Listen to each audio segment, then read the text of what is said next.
Welcome to Swiss Holistic Institute, inviting you to this video podcast series on Spiritual Elderhood with Bob Weathers and Thomas Rüedi. Today's issue is Elders are the jewels of humanity. I want to welcome everybody here today with my dear friend, Thomas Rüedi, Dr. Thomas Rüedi from Switzerland, and I'm Dr. Bob Weathers from Southern California.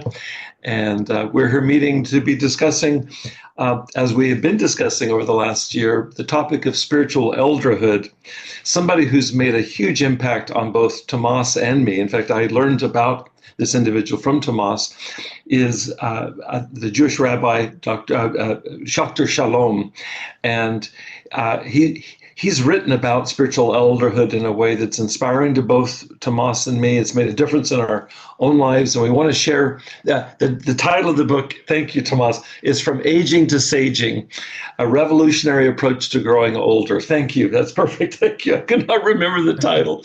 That's part of what goes with aging. The whole book is an incredible. We recommend it highly. And these are two passages from the final chapter that Thomas has identified that he shared with me, and I've read and reread these over the last several weeks, and we want to share these with you today. So allow for me to read. If for any of you that purchased the book, these are on page 300.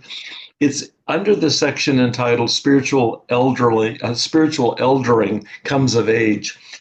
And just let these passages kind of settle in for you. And then Thomas, you and I are going to discuss what gets evoked for us in these passages. Okay. Okay, this is Shachter-Shalomi. Elders are the jewels of humanity that have been mined from the earth, cut in the rough, then buffed and polished by the stonecutter's art into precious gems that we recognize for their enduring value and beauty, shaped with patience and love over decades of refinement. Each facet of the jewel reflects light that awakens our soul to intimations of its own splendor. We sense such radiance in our youth, but we cannot contain it. It requires a lifetime's effort to carve out the multifaceted structure that can display our hidden splendor in all its glory. He goes on to say, in your mind's photo album, let me present a few snapshots of exemplary spiritual elders who reflect the light in this manner. Because they embody the elder archetype, they take pride in the fruits of old age, without hankering for the attractions of youth and middle age. Radiant, vital, and magnetic, they attract younger people who are drawn to their wisdom, inner strength, and uncanny ability to find equilibrium in the midst of life's unceasing change. Above all, they model lives that find validation, self-worth, and meaning from within. Using the last stages of life for removing the limiting filters of their social conditioning. This is the final piece. They delight in an unbounded sense of freedom that comes from deepening their relationship with the Spirit. Oh, isn't this incredible? So unbelievably rich and inspiring. Thank you, Thomas, for sharing this with me. We're really happy to share it with our listeners here. I think this is, somehow, if there is a person, or maybe there are these both authors involved also, if just somebody can, bring together these words, these sentences in this matter, in this artful matter, it's always a sign. It's already a sign of elderhood or eldership or whatever you want to call it. It's a, there is something, there's lots of experience, lots of knowledge, there's lots of love, the appreciation, but I think that the most important thing is, this person, these persons, bringing up this text, they know what they are talking about. No? Yeah, yeah, yeah. It springs out from their words. As I was just listening to you, Tomas, I realized that growing up here in the United States, speaking English, this book is written in English, is that I don't think I ever encountered the word elderhood. Certainly childhood, adulthood, but just even the idea of granting elderhood its own space. It takes people like Shachter-Shalomi to articulate that we don't use that word in standard English. I wonder if in the Swiss German that you speak, if there's a common word used for what is here in English, elderhood. I'm just curious. Actually in on the background of my last book, I was researching on this. Okay, good, good. I was finding out there is no expression in German. There is no expression in so many languages, so many cultures around the world. Interesting. I mean, especially in Western societies, it's just a sign that this there has been a treasure. There has been that we have lost a treasure, but it's still there. We just have to find a place where these diamonds or these jewels are. And they are there. Might have some dust on it, because nobody cares or nobody sees it. And I think, as I understood elderhood, it's not the job of the elder to push away the dust. It's the others. They have to they have to recognize. Or probably, if you walk by and you're really present, you will see some kind of blinking, you know out somewhere. And if there's somebody on the edge to this issue, I think they will recognize, they will just, you know they will understand where Yeah. where the treasure is, no. Yeah, I really like your image of the blinking light.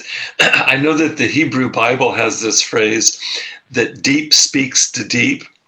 It's almost like it takes having eyes for depth to be able to see that. And this what Shakti Shalomi is writing about are the jewels that the blinking lights rise up from the depths, but we can only see it if we're paying attention to the depths. Yeah, and it shows that, I mean, it's incredible. This book is this kind of vision he's unrolling there. I mean, it's incredibly, deep and broad. So when I have read this last chapter, um, and working on my Yeah. present book, Yes. um, Yes. Yeah. um, I've Yeah. been also, again and again, being in several chapters inside the book. And Yeah. it's the book itself is a treasure. How can somebody get all these precious information, this precious, um, you know this wisdom together. And I mean, this is amazing. Yeah. To ask ourselves, where did they get it from? Yeah. Yeah. Something occurs to me. It just came out this week here in the U.S. news, and it relates to the preciousness of Shachter-Shalomi, what he's naming, and how it's in a sense it's uncommon knowledge in the West. I think you're probably aware of it too, Tomas, is that every year in the US press, they'll announce there's a global happiness index. And they'll talk about the happiest country on the planet. And typically it's one of the Scandinavian countries. This year it's Finland, and sometimes it's Denmark or Sweden or Norway or Iceland.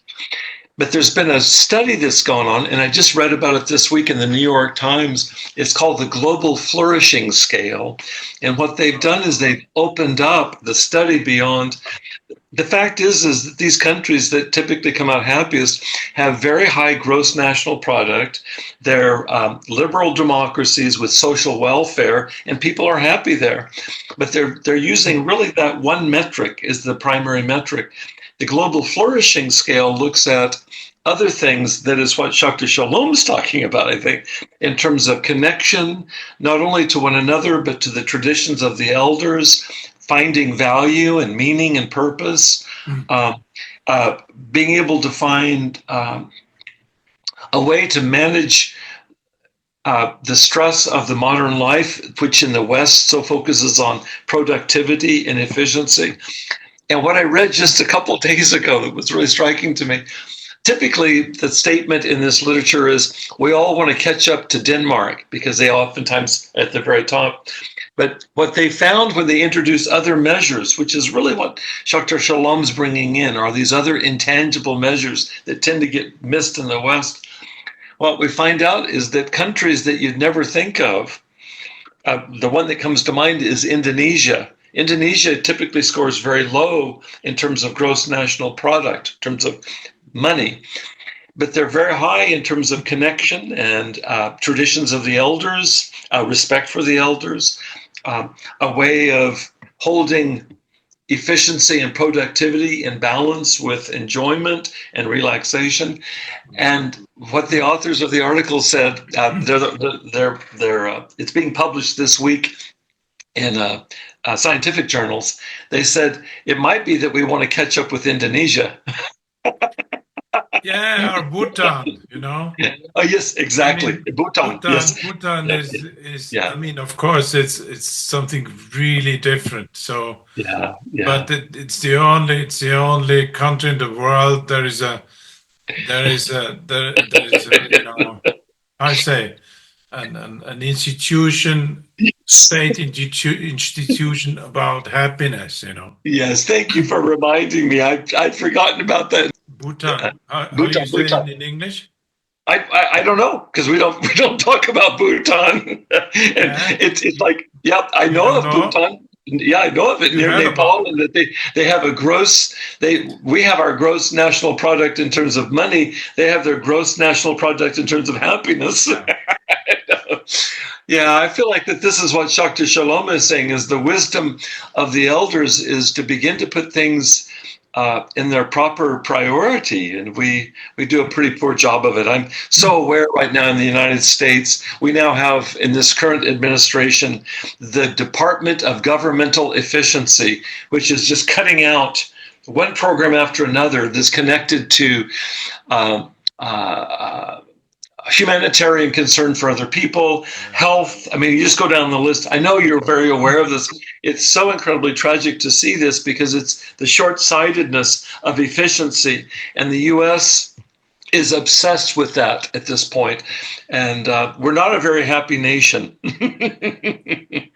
Yeah, at least half of the nation is unhappy. There seems to be another half. They voted for this administration, so they might like it. I don't know. Yeah. Let's see what is left about liking it in half a year or 2-3 years. Yeah.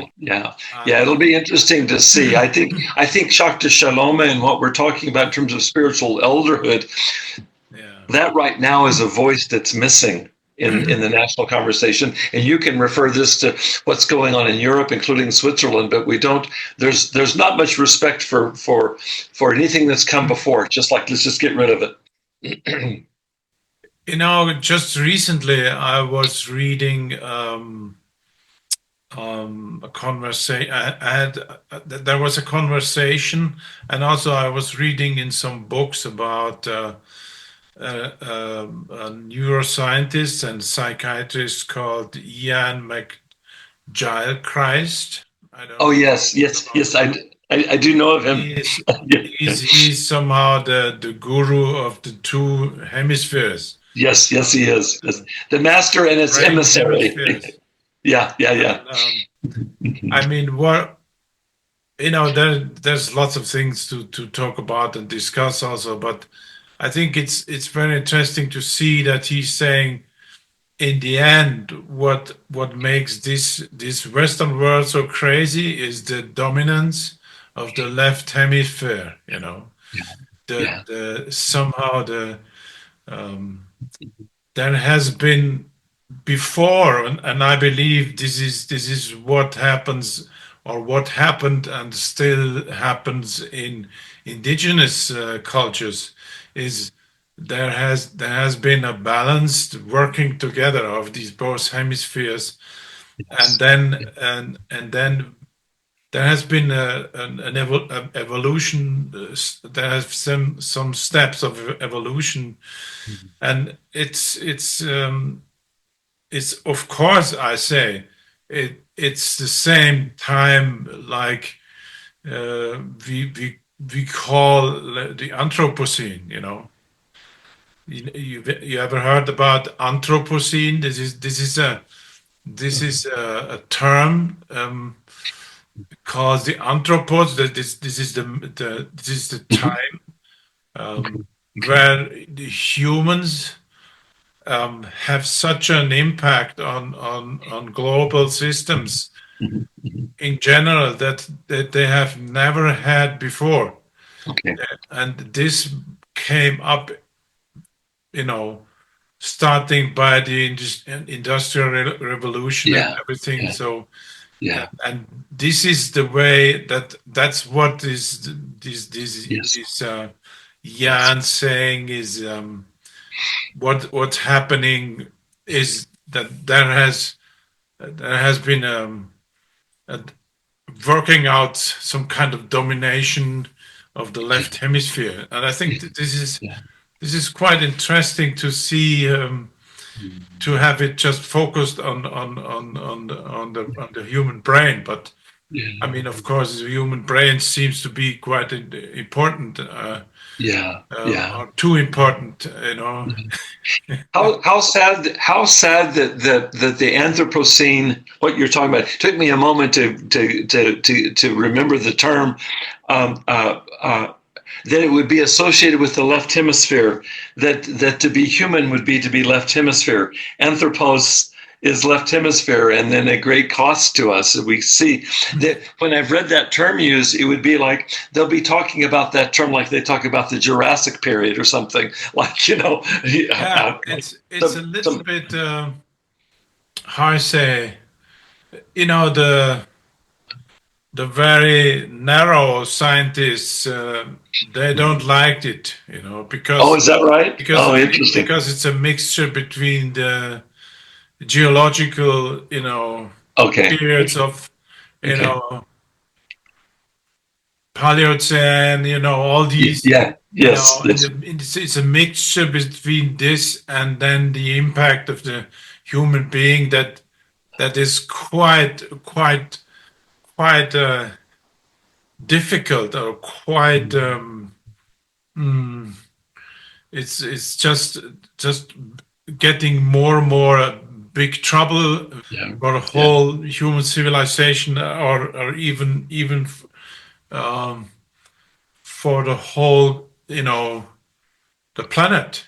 Yes, for the whole planet. It makes me think that the human being has affected geology so radically that it makes sense to give it a geological term. It's like this: we have destroyed Mother Earth, much less our own civilization. Yeah. Yeah. Yeah, this is why I was, sometimes before I was sending you this information about this book Yes, uh, yes, yes, yes, yes. Yeah. about indigenous sustainable wisdom. Yeah. Yeah. Yeah. And I think it's a great book because it's saying there has been, tens of thousands of years, humans, or the how I say, our ancestors or predecessors, I don't know how Yeah. you call it, Mhm. uh, they have been living as hunters and gatherers for like tens or even hundreds of thousands of years,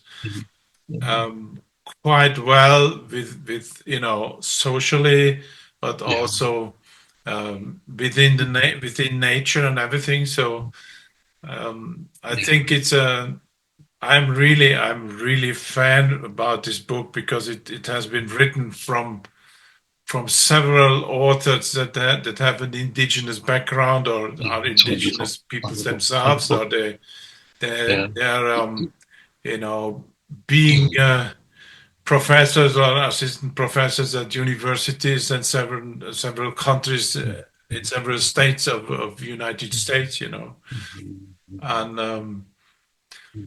yeah, and it shows how what kind of impact in there this cultural wisdom, Yes. and within there Yeah. the very strong role of elders um, is in there, and it's something, it's somehow opening up to us to get in contact with this and to Yeah. get connected with it, take over some important steps on some important things from there. Yeah.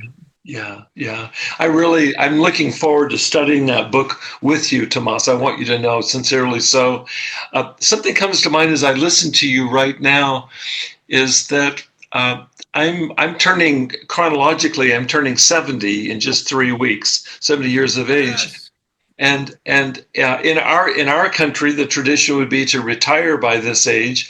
And although I'm working less owing to, curtailed energy, I still am working uh, a lot. And what I've been struck by, I thought about this knowing that you and I would be meeting today to discuss this. I've been struck by how the nature of my own work, and I would love to hear reflections in your own work as well. The nature of my work has changed so that I'm working with a lot of men and women who are maybe the age of a generation younger than me that are coming to me.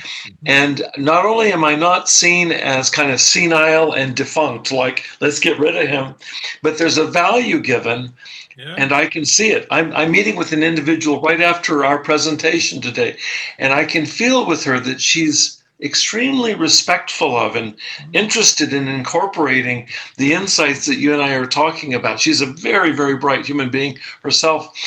But I feel like I feel privileged to be able to do this. And it's the first time in my career where I feel like it's across all the work I do at this point is I'm working with people that in some part are coming to see me as a voice of the elders. And I feel very privileged. I feel really grateful for that, really honored. A really bright part of the book of Shachter-Shalomi Miller is also talking about what is what is the meaning of to be a mentor or to be a Yeah, healer for the society. yeah, And when I hear this, what you're talking about, you have been, this is the quality he's saying, you have been chosen by mm, somebody to be mm, her mentor, you know. mm, Or mm, that's what we, mm. if we just we get some signs that people like to somehow to choose us as mentors. We don't choose them, but they Yeah, it's choose beautiful. us.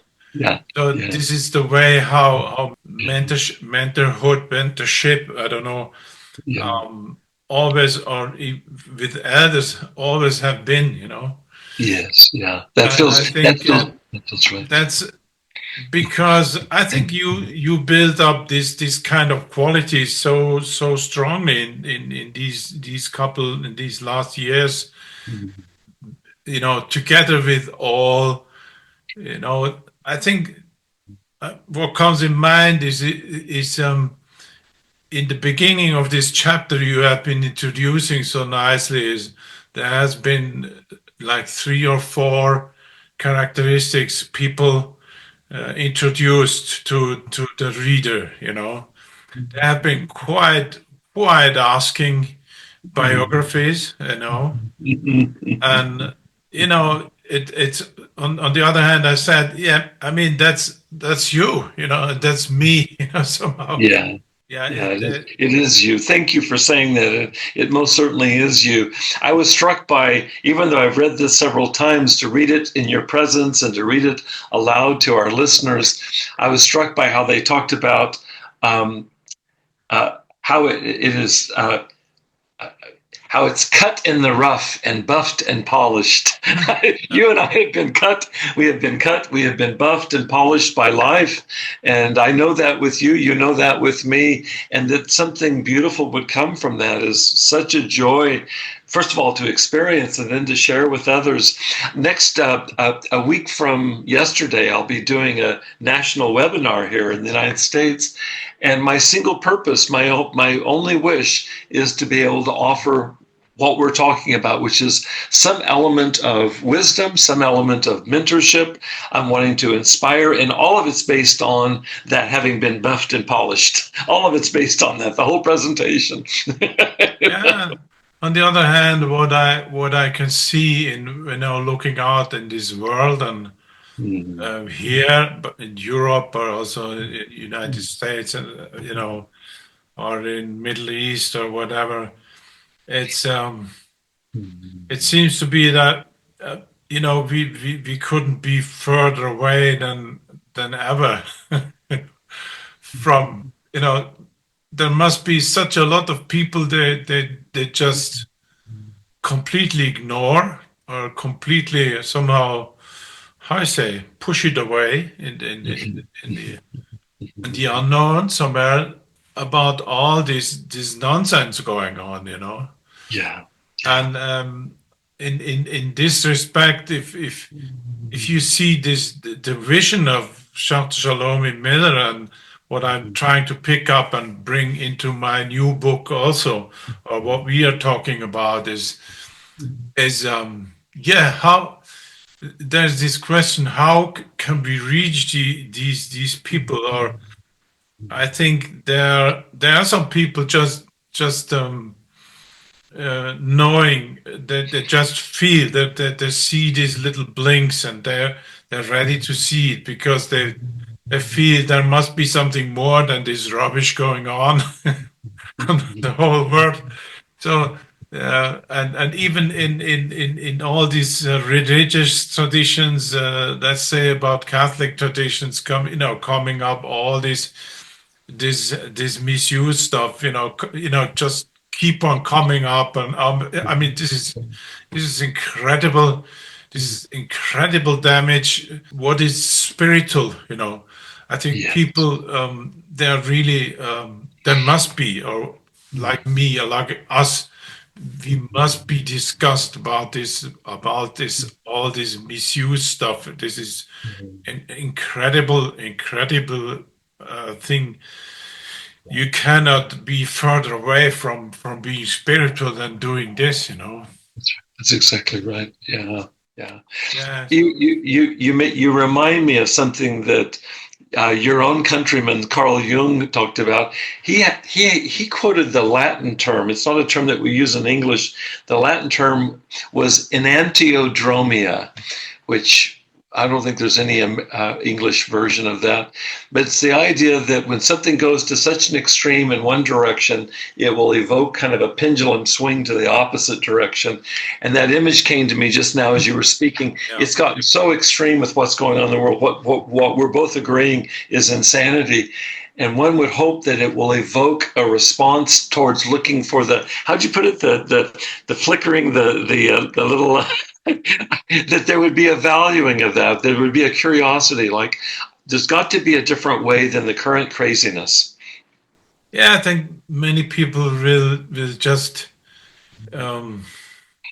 from their intuition they will feel there's something deeply wrong and there's something deeply missing. Yeah. And that's why what I believe. That's why I'm so fascinated and so motivated to write this on this book about elderhood now in German language, because I mean I said to myself, how can it be that there's hardly no literature at all, Yeah. and what I feel quite difficult is I think people don't know what is real spirituality. They don't know anymore. They have just somehow they have an idea, or they have an intuitive, quality. They are looking for, or they are waiting for. But um, and on the other hand, I think the deep spiritual is never being, you know, is not reaching people about talking about intellectual stuff, Mm-mm. about politics and about economy and about and all this, this Western capitalist stuff. It's the contrary. So it's a in my new book, there's a part I'm talking about. There's three parts. There's one is the outer level. There's the inner level, and there's the secret or spiritual level. I And like so that. I like that. How do it's you distinguish in your book between the inner level and the secret level? I really love the language. Do you mind sharing a yeah, little bit? the I'm inner very level. curious about your new book. Yeah, the inner level is just more or less is what we are doing for years already. We look our history.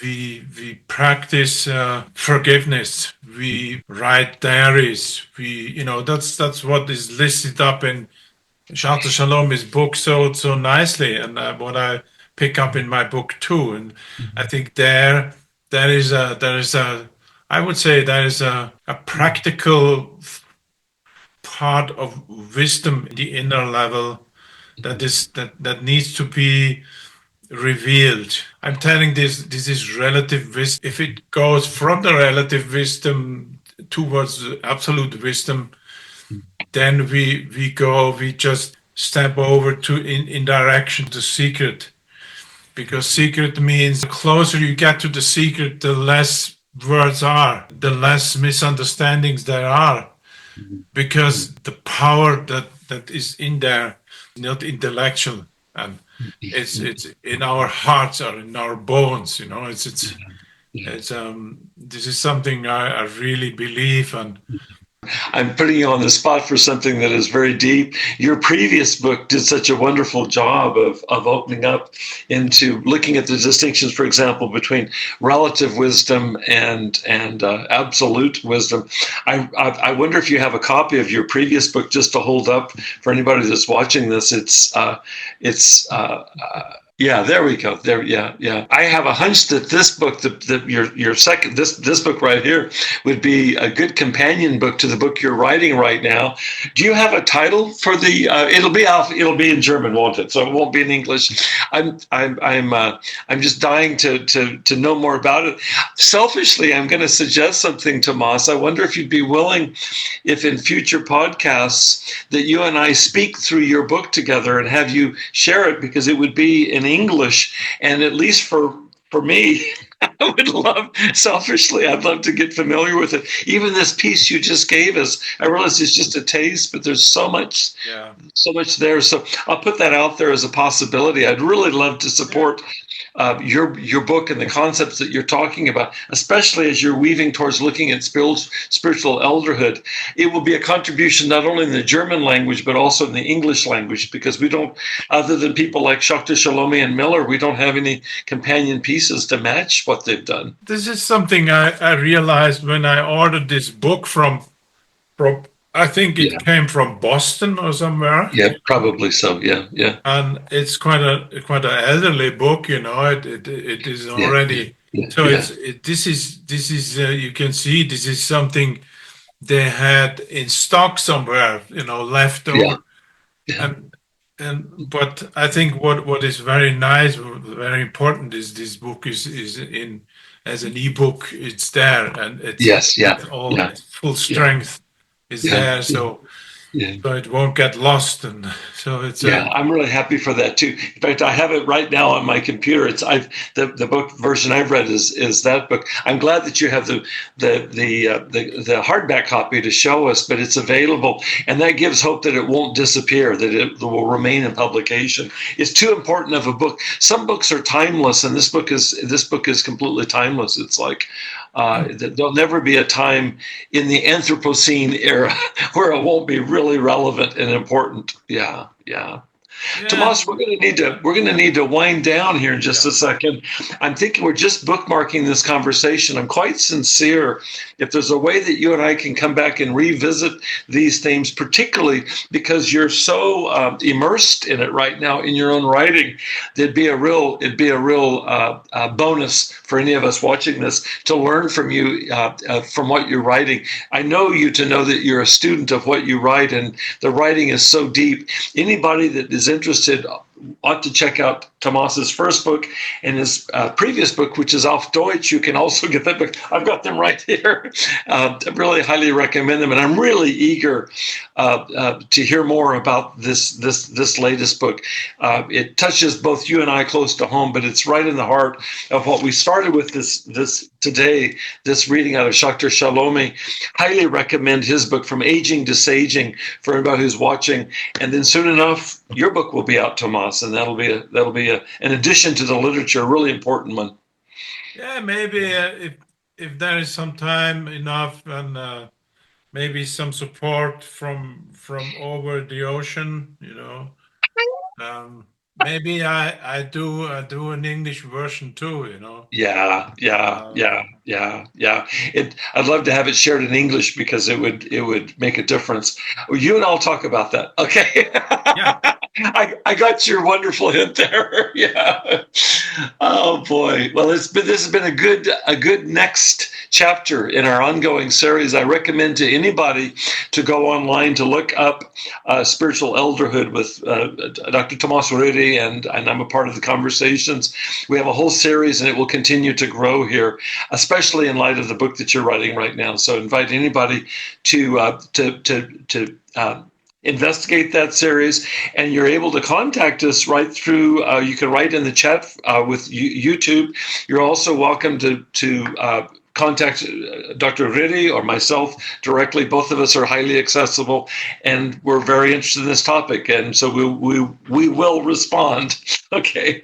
Well, how about if we call it that for today, and we'll be back in a few weeks with another yeah. installment Thank of you. Spiritual Elderhood. Okay. Thank you, Yeah, Tomas. Thank thank you. you, Bob. Yeah, Blessings thank to you. you. All right. Blessings. Bye bye, everybody.